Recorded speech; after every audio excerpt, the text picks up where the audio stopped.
Segment 2, Danny Vegas Live in a Danny Vegas world. With a side of NTS. With hashtag one lucky gal, Nicole Taylor Sharp. Welcome to the show. And, okay, now we got all the business out of the way. We did our shout-outs and stuff like that. Let's talk about something else we got going on here. You had a little bit of an adventure. Life is an adventure. Yeah, life is an adventure. I remember when I was in the Navy, I'd say, because the tagline for the Navy was, an adventure, or what a great place to start. And we always used to say, well, so much for that adventure. So you had a little bit of something going on, and we're going to talk about it on the show today. Yeah. We're going to talk about the cyber experience that you had with the cyber stalking. Now, hey, I don't know what it is. I'm starting to feel guilty because no one cyber stalks me.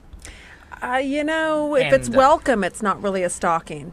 That's true. But I guess you ran into a little bit of a something where, hey, there was someone out there that was literally online, couldn't look you in the face, couldn't find you straight up, and online was trying to do you some damage and some harm. Yeah, she got a little bee in her bonnet, and it's been a situation that I've been dealing with for a couple of months. But what I thought it would be good to talk about is, number one, you and I, we keep it real. We keep it relevant, timely, what's happening now. I have a business, been in a bit of the public eye for the last couple of years in the local Las Vegas business world. That's right. Little broadcasting, little radio show. Mm-hmm. So, as a fairly savvy social media person, I'm making my life and my stakes on it now. You make your living. I do. Okay. I do, and business is good. Business is really good. But, I do my best to make sure that the people that I connect with online and in person, that you make sure that there's a relevancy for being connected and for opening up yourself to information. But no matter what you do, this is a big, brave, bad world out there. All right. And there are people who will just get focused on you, a little obsessed for whatever reason. This particular person that kind of came to light last Friday because she ended up posting a really negative, nutty, not accurate, not factually accurate review on my business page, my Love Social Facebook page. Right. And it was frustrating and stressful when something like that happens. It's embarrassing, quite frankly. Right. I believe most of the time when I see people that have drama swirling around them, I always wonder, what was their part in it? What did they do to draw that drama in? Mm-hmm. So when she finally posted publicly, part of me was embarrassed, and it was, okay, how am I going to handle this now?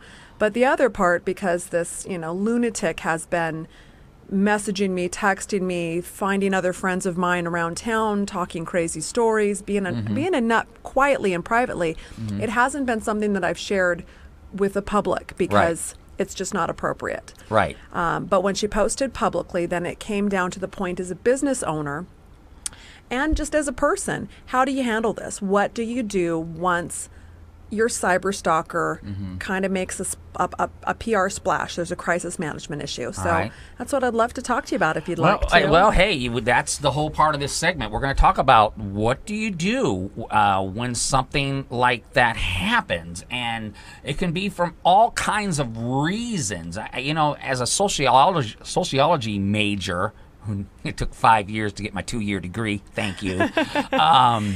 What paid a lot of attention. Is it more of a woman-on-woman thing? Because I don't think guys do cyber stalking. Because guys are like, they're 10 words from killing each other at any one time. Guys are 10 words from killing each other at any one time. And for the most part, they try to avoid confrontation like that because it's a physical nature. So they don't do stuff like that. So is it a woman-to-woman thing? Or what's the story? Woman-to-man? Or what's the deal? One of the things that happened, which was really heartening and it made me feel great, is once I went ahead and let this become public. Right. I posted a public post. So it's on my Facebook page. If you're not connected to me and you'd like a little bit of popcorn eating material, feel free to read. It's crazy. Wasn't you let it. you couldn't stop it. No, it came out publicly on my business page. Right. So I decided to take control of the crisis. Okay. That's what you need to do in PR. You take control of the story, you get ahead of the story, and you start directing it. So I decided to go ahead and take a screenshot and post this review on my personal page. Right. Because my personal page is where I have several thousand connections and, 700 plus followers, whatever it is, at this point in time. And it's a lot more powerful than your business page. You're going to get more reach. Right. So I put the screenshot of the bad review, and then I decided selectively to choose a little bit of the personal harassment that I've been getting, and I did some screenshots of some texts that she had sent me a few days before, basically trying to lure me into public acting like a suitor, to lure me into some bar to I don't know, have a hookup. Well, I think women get that stuff all the time, right? You do. And when it comes to, men and cyber stalking, all day long, women on social media, and I'm sure that guys get it as well. We don't. You get private, you don't get private messages and strange pictures? God, it's just me. It's just you. It's just No, that's I'm not trying true. to turn my phone down here. But I have found when I did go public and put it out there, I got not only an overwhelming amount of support from people who just are in my camp and support me, because I've got a lot of credibility. I've been putting a lot of karma credit in the bank. Right. So when something goes bad, you got to draw on that, make a withdrawal for all those deposits you've been putting out there. But I cannot tell you how many people texted me and Facebook messaged me and reached out to me sharing similar experiences and really empathizing for where they had been, whether that had been a real life connection. This person who has been harassing me for the last couple of months, I've never met her in person. There's no personal one-on-one vendetta or beef that I know of. I've never met her in person. Right. She friend requested me in January. Right. And I did what I do with all people that friend request me. I get probably 20 or 30 friend requests a day, and it's a pain, but I do not blanket accept requests. I go through them. I look at the profile, see where they're from. Are they local? What type of business are they in? Is it something that's going to be relevant to my business? Now, is that something women do? I know I tend to be a little bit more select because I don't have the room anymore. But back in the day, it was like, hey, click. So is that something women should do? I think women should do it, and I think anybody out there online, your personal profile, especially when you're in business, that's your real estate, that's your equity. Right. It's your own brand. You've got to take control of your brand. So just like you wouldn't let any person off the street into your home, into maybe your business, you're going to try and attract people into your business that should be there. You need to think about that for your connections on social media. And that really is one of the first steps of protecting yourself from exposure and people wanting to do you harm.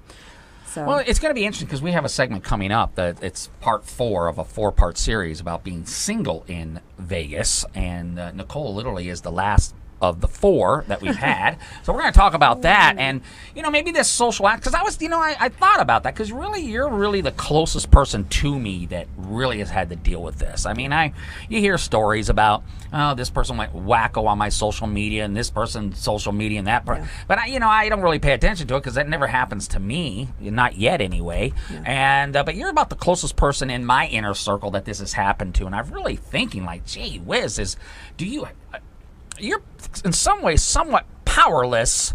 I mean, there's always a great reaction to it, like you're saying, but you could just be driving down the street and all of a sudden people are saying, hey, what's going on? There's all this stuff. You cannot prevent it. You can't. No matter what you do and how careful you are, there are always nuts that can slip in through the cracks.